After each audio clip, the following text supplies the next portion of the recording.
Brodes Media.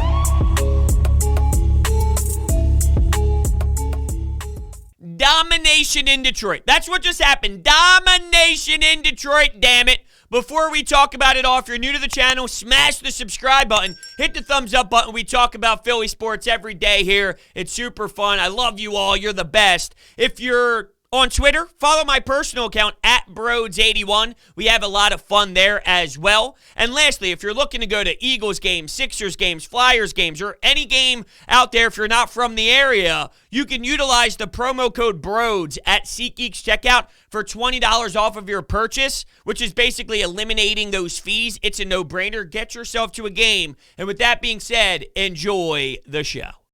What is going on, everyone? Welcome on into Sports Talk with Brodes. Well, in my deep down gut, I figured that the Eagles were going to beat an 0-7 Lions team. Of course, we all had concerns, but seriously, I knew we weren't the Browns of old. I knew we weren't the New York Jets as of their recent handful of seasons. I knew we were not the Detroit Lions. I just knew it. We're bad. I mean, that is definitely not the bar that you want to set. At least you're not those franchises. That's not what my goal is each and every season, but I mean, come on, we're talking about egregious organizations, and the Eagles basically told you, yeah, we might be bad. We are not that level of bad with a 44-6 blowout. And then this raises the question, why? Why did it look this way? Was it because Nick Sirianni and Jonathan Gannon were so excellent and self-assessed so beautifully that they knew to change up the game plan and get to the basics, run the football, downhill,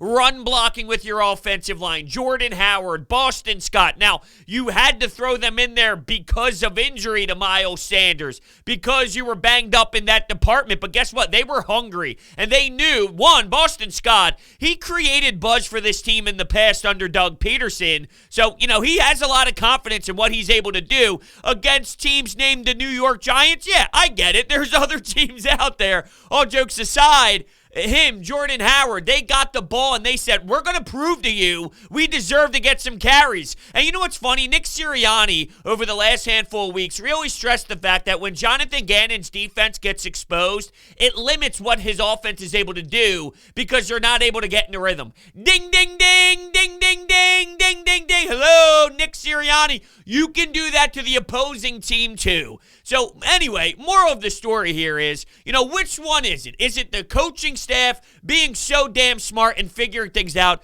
or is it the fact that the Detroit Lions blow? And I'm here to tell you that the answer is the Detroit Lions blow. Now, that does not mean that you can't take anything out of this. Now it is about, how does this Eagles team respond? I'm proud, and I enjoyed it. There's not going to be many wins this season. Sure, it wasn't competitive. It was more relaxed, and it wasn't as if you were on the edge of your seat because it was coming down to the wire and big explosive plays were happening in crucial crunch time or anything along those lines. But the fact that they were competent, they have been incompetent for such a handful of weeks now. It's been a disaster. It was lovely viewing it from that side, and I'm going to enjoy this. I mentioned this in the preview show on Football Friday where there were fans actively rooting against the Eagles just for the draft pick. Now's not the time to worry about a draft pick next season. You keep your eye on things when it comes to the Dolphins, when it comes to the Colts. And as I started recording this, Carson Wentz with one of the most putrid throws I've ever seen from his own goal line to get an interception all game long. You're hearing about how Carson Wentz has been so damn successful not throwing those interceptions, and that's the way it happened to lose the lead late. Maybe a miracle happens, maybe not. I turned off Red Zone to kind of start recording this, so, obviously percentage is very small. Regardless, I don't give a damn about that right now. My point is, what happened last season, week 17, to get the draft pick or not, that's a totally different circumstance than being in week 8 and trying to get to 3 and 5. Why do you want to be at the point where you're losing to the Lions? I don't want that. That's utter disaster territory, which always goes back to one of my hypothetical questions. If the Eagles could figure this out under Jeffrey Lurie and Howie Roseman, or the alternative is not, I truly feel a lot of this fan base would actually go with they'd rather Howie and Lurie fail than them actually actually be the reasons why you turn it around and be good. If you had the option. And the reason I bring that up is, if you do lose and you fall flat on your face and you lost an embarrassing game to the Lions to give them their first win of the season, why do you want to be on that level of what? How? What? You're losing to these type of teams now? I don't want that to be the case. You're in a better position with or without the whole drama of the front office, not being a team that is going to lose to this level of squad.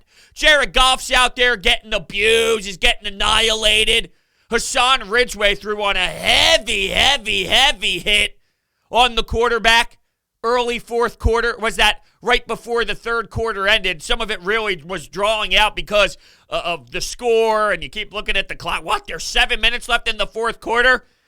You got Derek Barnett in the mix. You saw some blitzes by Jonathan Gannon. Anyway, still trying to get back to the point of which one what. It's the Lions stink, which allowed the offense and allowed the defense to play this different role. But now it comes down to, okay, what do you do now that you see what type of success you can establish with running the ball the way that you have? You put so much pressure on Jalen Hurts over the last handful of weeks where every single snap he's got to read all this. He's in the RPO mode. Get him under center, run the rock, give you some opportunities to be in second and short, get a first down, third and short, be able to create third down conversions and keep the drive alive. It's not going to be as simple and as dominant in the run game against other teams, but it sure can next week against a Chargers team that definitely allows yards on the ground. I can relate this to the Flyers. The Flyers are off to a nice start, but they lost pretty badly in Calgary Saturday night, 4-0. It wasn't even close, and they got outmatched a bit. They're still off to a really strong start. How do you respond will tell me more about the team. This is too small of a sample size for me to say they figured it out. How do they respond as a team and fight next week? Does the game plan make sense once again? Jonathan Gannon was able to put guys in the box, able to blitz more. Hell, I even saw a dime package with a handful of interviews ago. He's talking about not going dime, doesn't like the package, doesn't like the personnel to shape up that style of defense. Hell, I saw him go dime. Why? Because this team cannot throw the football, the Lions, deep. They just don't have it in their repertoire. They don't have it in their playbook. And because of that, that plays the hand for Jonathan Gannon to be aggressive. So please learn, though, that you can play more press coverage. Please utilize the blitz. Well, it works. It doesn't have to be all the time. My point is you could be effective with more of a put the pressure on the other team type of game. Be aggressive. Have that mentality. It's okay. It works. I was afraid that they were going to play to Jared Goff's strengths, which is Hockenson and Swift in the passing game, get them going because they're playing such soft coverage. They don't want to get beat over the top. I'd say challenge Jared Goff to do that because he's not very good at it. He's getting booed. 4th and 11, he's throwing it out of bounds. 4th and 4, whatever that sequence was right before halftime was just flat out embarrassing. Milton Williams and Hassan Ridgeway getting into the mix. There's a sack. Campbell, just brutal. What is the usage there in terms of the idea of how you were trying to snag some points? At the time, it was 17-0. So come on, grab 3 points, kick a field goal, do whatever. I don't know. More than that, whatever the hell that was. Oh, man, it was a mess from the Lions' perspective. They battle hard at times, right? We were talking about that. They battle hard. They fought last week against the Rams. They've had some tough losses in there, but this shows the difference in these organizations that are truly ran to such a level of embarrassment. You know, it's crazy, but okay, here we go. Oh, hold on. Looks like Wentz leads it. I'm looking for Nick Sirianni quotes. And how about this? Wentz leads a touchdown drive with less than a minute left, and this game could be headed to overtime. Unbelievable. I knew I had to preface it by saying, hey, there's still some time, small percentage, but I guess I got to at least throw it out there. How about that? That's amazing. That truly is amazing. Nick Sirianni. Let's hear some quotes from the coach, unless he did not speak yet. I see Avonte Maddox has spoke. Avonte Maddox had a really beautiful punch out to help Darius Slay get that pick 6. Really? I mean, how long after the game is this guy going to have? What's he got to do? What's he doing where he can't answer some questions? All right. I don't see anything yet, but regardless, I mean, that's the least of my worries here. It was a big win. I'm sure the flowers and the excitement of all that is going to be, a hot item this week, being the discussion of the flowers. And here's what I'll say, though. The team was prepared, and the team went out there to make a statement. Whether it's really because they're bought into the Nick Sirianni experience or if that's just because they went up against an opponent that's absolutely horrendous, that has no sense of identity, and they're lost as well. They're 0-8. They are literally 0-8. They do not win football games. They barely have anybody in the stands. They can't get anything established. Their offense is brutal. They can't throw the football downfield. There's so many. The only time they ever have some sort of energy is when they try and do something, as you saw against their last opponent with some sneaky plays with special teams. And I thought that the Eagles would try and counter that throughout with some of their own plays on special teams to try and get fancy. Well, they didn't even need to do that because it was such a big blowout. A blowout in Detroit. Domination in Detroit is real. And it's a shame that Jalen Reagor ended up getting banged up early on, because that drive to set it all, where it was 0-0 because the Lions missed a field goal, a 47-yard field goal attempt. Josh Sweat on 2nd and 9 got a major sack. He had a really strong day in the trenches, which led to a 3rd and 13. The Lions wanted to do a screen pass. It somewhat felt like, hey, let's just snag some points. It's early here. The Eagles had the ball first. No, the Lions wanted the ball first. Excuse me. Hockenson had an 18-yard gain, play 1. I thought, here we go. But Marcus Epps had a couple really nice plays, pass breakup, tackle, gave the football back to the Eagles. In the Eagles' first drive, Devontae Smith drop. Here we go. Boston Scott a gain of 5, which would have been significantly different if Devontae Smith caught that early ball. That would have been a first down and moved the chains. Instead, on 3rd and 5, it was incomplete, and he got really nervous. And I bring that up to you because the Lions had an opportunity to take a 3-0 lead, and who knows what would have happened if that was the case. It still could have been an insane blowout for sure. So much time was left on the clock, but it does set a different atmosphere, if you will. They missed a 47-yard field goal attempt, and this is when the Eagles get creative with the usage of Jalen Reagor. I've been literally screaming about this for a long period of time now. This does not justify the first-round pick for Jalen Reagor, but there is more that you can get out of him that you are just not doing. Get him going by utilizing his speed. Let him move his feet first. Get the ball in his hands and allow him to turn upfield. There is something to that. I'm not saying it is the most elite thing ever in the history of the National Football League, but he has a strength in that area. You could see the Eagles move the football when that was the case, and I could almost label that as a Jalen Reagor drive. Unfortunately, he had an opportunity to score a touchdown. It looked like he slipped. He had an ankle injury. They called the touchdown back. He got carted off of the field and was no longer a part of that game. Jack Driscoll left the game as well, and Herbig came into play just throughout the action, that is. But yeah, I mean, it's crazy because in that sequence, Jalen Hurts rolled out of bounds, and he probably should have threw the ball away, but instead he actually stepped out of bounds. But there was a flag on the play, and that changed the trajectory of the flag because originally it was supposed to be, because it was incomplete, it would have offset each other. There would have been a flag, ineligible player downfield on top of, I believe it was a holding call for the Lions, so it would have washed. But because Jalen Hurts was out of bounds, it actually benefited the Eagles, and they were able to kind of keep things going there, and Boston Scott ended up punching it in.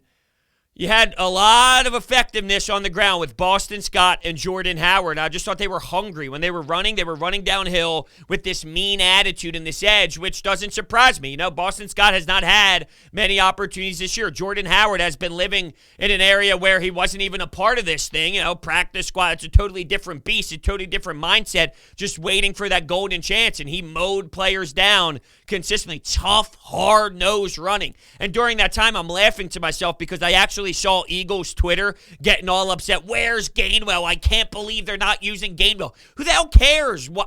This is working. What they're doing is working. Why are you just screaming that Gainwell's not there? He fumbled last week. Maybe there's an element to that. He's a situational back that is very good in the pass game. I don't think that today was where you just start demanding and pounding the table when Jordan Howard and Boston Scott were actually working very well together. Still nothing from Nick Sirianni? Is this absolutely ridiculous or what? I'm hearing Boston Scott speak. I'm like baffled that we're sitting here. I mean, I don't care that much. Dallas Goedert. But sometimes I like to just point out a little bit of what he says.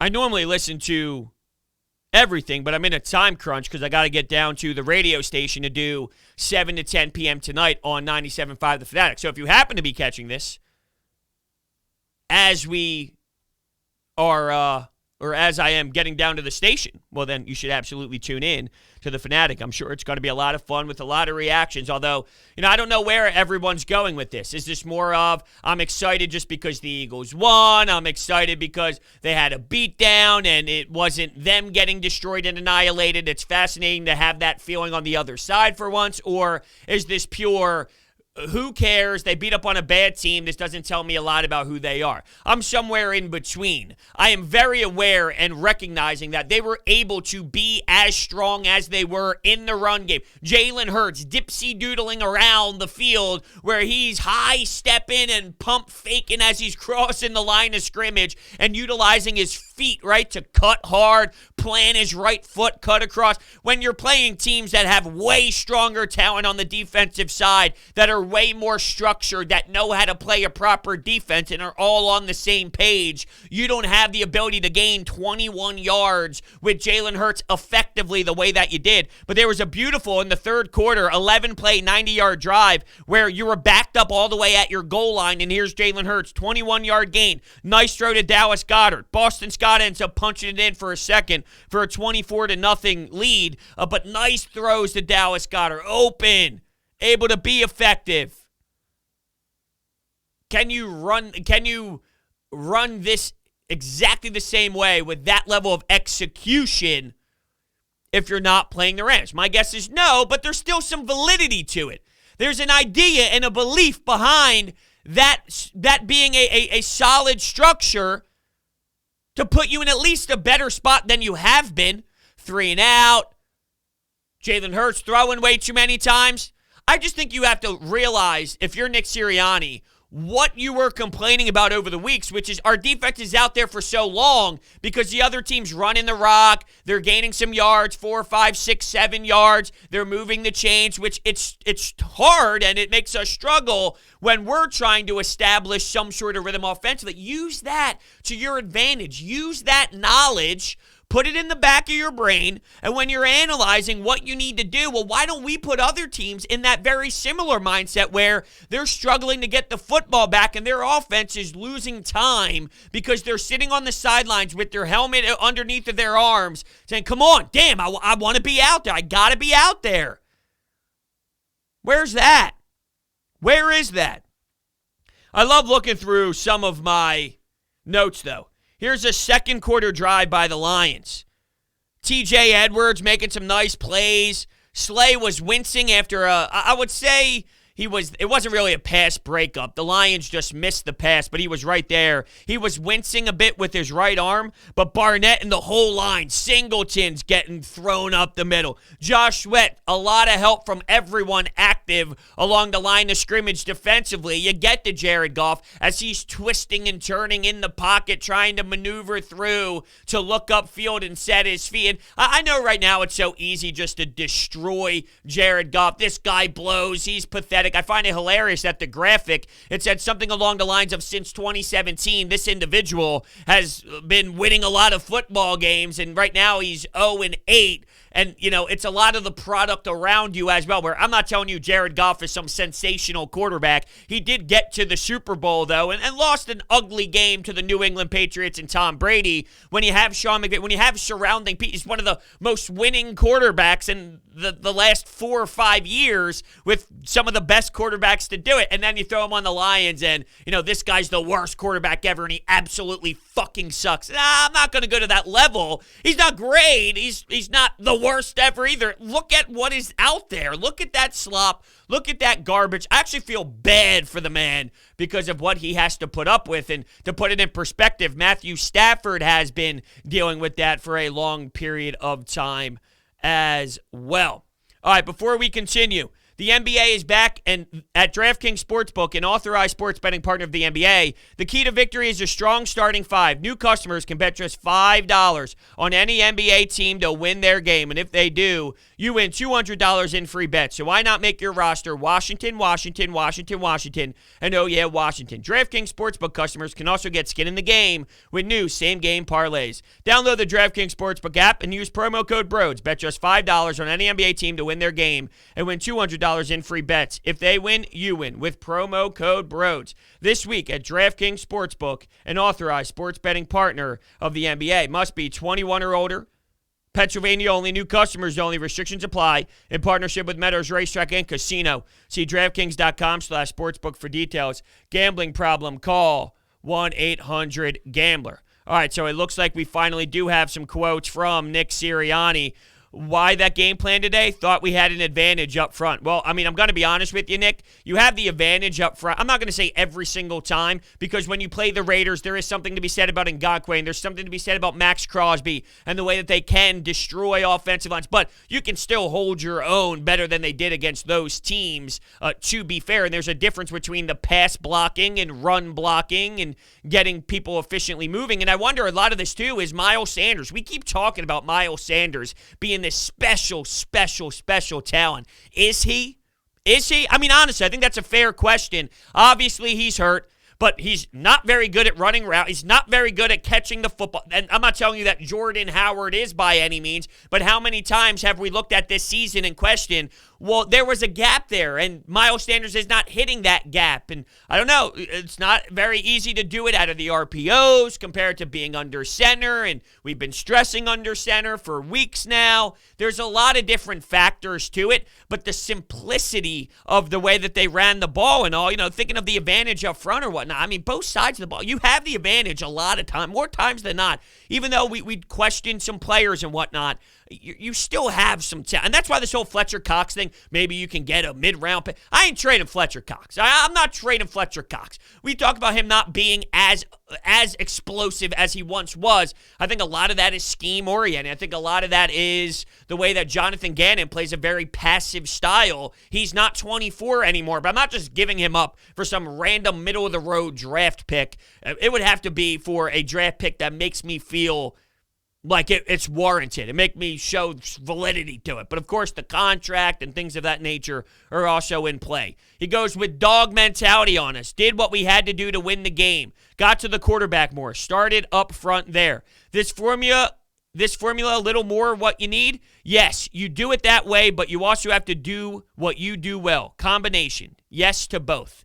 In terms of, this formula of what they were getting being efficient and crucifying a team that is brutal. I use the word efficient a lot today, but I think that's what they were. That's basically their identity tonight, was whatever they wanted, they were able to do. Right? I mean, let's be realistic. Whatever they actually wanted to do out there, it was pretty easy. Pretty easy. That Lions team is a mess. Let's see what else we got. I mean, I got Josh Sweat. He's plowing through two guys. I think you can get a lot more out of him. It raises the simple question, though, of what's next. Here's a drive for you. Boston Scott. This is in the second quarter. 19-yard gain. Gainwell finally gets in the game, but Shifty Hurts picks up a first down with his legs. Then there was the trick play, right? A toss to Gainwell. Gainwell back to Hurts, who made a magnificent catch with his with one hand. I mean, I don't think we're even giving that enough credit. The one-handed snag by Jalen Hurts before he throws the ball to Dallas Goedert downfield. That was a nice pickup for 15 yards. That's when Hurts had the fake throw high step, which resulted in Jordan Howard getting a touchdown and giving the Eagles a 17-0 lead. I think it's hysterical that by the end, you're pulling Jason Kelce, you're pulling all your starters. On top of that, defensively, you just go with the basic second unit. I'm watching Sean Bradley out there making some plays. You're literally watching nobodies out there and just second-team guys. It's got to be putrid to sit there and root for this type of organization consistently because it makes me sick. What doesn't make me sick, though, is BetQL.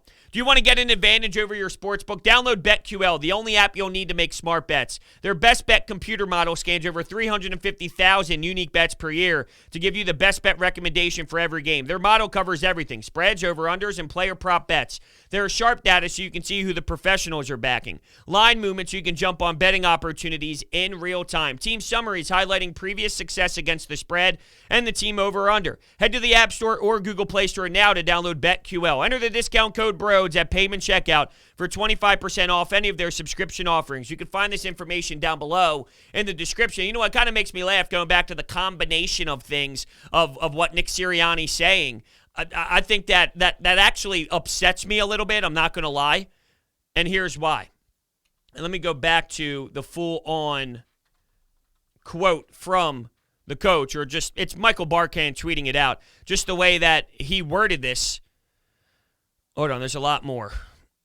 The formula, a little more than we need to do. Yes, you do it that way, but you also have to do what you do well. Combination. Yes to both. What do you mean? What were we doing well before? I don't understand this. The whole combination of, new formula. Whatever you were doing before, though, didn't work. Unless I'm taking this out of context, which is possible. That does happen when you're just reading Michael Barkan quotes here. It happened to me before, unfortunately. But here what combination of what we were doing previously? What were we doing previously, Nick Sirianni, that puts a smile on your face? And when you're studying the film, this is something that, hold on, you know what? Yeah, let's build off of that concept. Nothing you've really done in the past is anything that I want to build off. The screen game, the lack of running the football, the RPOs, no, and no. So let's just study what worked here and see how you can build off of this and then continue to ride. Because guess what? If you take steps in the wrong direction and you play the Chargers and you get away from the run and you try and get fancy, shotgun, passing a billion times, getting pass happy, there's a correlation with what Jalen Hurts provided today in the run game and effectively running the football as smoothly as you did as well. You're not asking for so much to happen every play and relying on a weakness of your quarterback nonstop. That's what they've done to this point of the season. They've tried so hard. Jalen, we're going to make you throw. We're going to make you read the defense, RPO, read option. You're always involved in studying everything, and this is somewhat of a step back and taking less pressure off. And then, oh, by the way, when you're getting 4 yards, when you're getting 5 yards, now it's 2nd and 5. It makes it that much easier for your quarterback. It should not be rocket science. Everyone with brain cells can recognize that Jordan Howard and Boston Scott, they were X factors on how you were able to put the Lions on their heels. It might not work against every team, okay? It's not going to look this beautiful and this structured every single time you touch the field on Sunday where you're running it like this, but at least it is an idea and a concept that puts you in a better advantage to come out victorious than you saw. And you know what? If you try this and it doesn't work, then you can definitely make adjustments and maneuver in another way throughout the game, throughout the action. That's fine, but at least this is something that makes sense logically, and if it gets shut down, that's fine. You don't have to stick with it forever, but it is a game plan that at least gives you a recipe for success and gives you an opportunity as you head into a Sunday matchup. It goes back to Gannon. And like I said, why play to the strengths of the Lions? If you're going to play soft, super soft coverage, put your safeties up high and say just throw underneath, force them to do things. Give them a chance to air out the ball. They're not good at it. They can't. They don't even have it in their game plan. So force them to do it. Make them do it. And if they beat you 2, 3, 4 times with it, fine. Then you adjust. But the logic of it heading into the matchup makes sense. And I love the versatility. I love the different packages. I love the aggressiveness up front. The idea of screw you, we won't let you get comfortable. It makes a lot of sense on why you saw Jared Goff flustered, why you saw him all over the field throwing the ball out of bounds, getting beat up. I mean, because you put him on his heels, and he got very uncomfortable. Oh, we're going Sirianni with the boxing match. Sirianni today, round 8. Sometimes it takes a round where you cut somebody to win a round and get momentum. All right, let's see it, Nick Sirianni. We haven't heard a lot about the boxing analogies in quite some time, and somebody mentioned that on Coffee with Brodes the other day, Brodes, where is Nick Sirianni and the boxing matches? We heard it early. It hasn't really been used. Ironically enough, he pulls it out again once they get a victory. I'm sure that'll be similar with the tone this week as well. Maybe it's the T-shirts. When you start winning, you get a little comfortable. Well, this is it's nice, but let's not get too far ahead of ourselves. That's all. You want to be able to steal yards in certain ways. You're not always able to run the jet sweep, etc. The ends have to cooperate. When you go get 10 yards or more on jet sweeps, call it stealing yards. I don't call it stealing yards. I call it smart. I call it good play calling. I call it good structure. Why is that stealing yards? And I'm sorry, am I nitpicking a little heavily on what exactly he's saying? But I guess I just don't understand why that would be stealing yards. What's the difference in you throwing for 10 yards and getting that? Or you running for 10 yards traditionally and getting that? 10 yards is 10 yards. These coaches, same with Jonathan Gannon. If we get beat for 90 yards in 12 plays, I'm more satisfied than if I get beat for 90 yards in one play. 90 yards is 90 yards. 10 yards is 10 yards. I don't give a fuck how you get the 10 yards. Get the 10 yards. It's not stealing yards from me. That's called good play design, good thought process, and getting players in position to succeed. I don't know. I mean, it's baffling to me, and it really is interesting to hear the message and all throughout. But here I am. Here I am after a win, and I'm taking it for what it is. It's a solid win. I'm happy for the team. They needed it, and we'll of course continue this conversation after the press conference tomorrow. There is a post-game presser, of course. We'll utilize the Anytime hotline. If you have not called in yet, 856-442-9805 is the phone number. You can call in, leave your reaction. I'll react to your reaction tomorrow on the day after podcast. I'm proud of the effort, proud of the fight, and the alternative is an absolute disaster. So that's why I'm happy. That's why I put a big smile on my face. I want to thank everybody so much for listening to this episode of Sports Talk with Brodes, and I will see you next time.